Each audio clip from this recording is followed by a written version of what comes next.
A says apple. A says apple. B says bird. B says bird. C says cat. D says dove. D says dove. E says elephant. E says elephant. F says fish. F says fish. G says grapes. G says grapes. H says honeybee. Honeybee. I says ice cream. I says ice cream.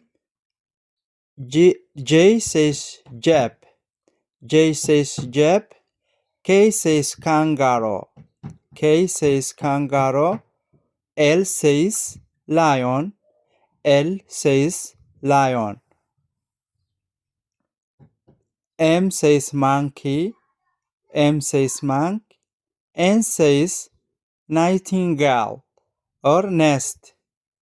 O says orange. O says orange.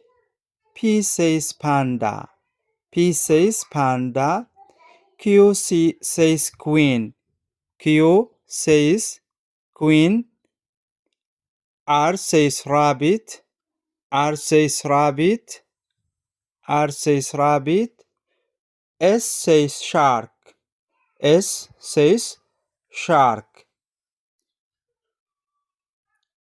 T says tiger. T says tiger. U says umbrella. U says umbrella. V says vase. V says vase.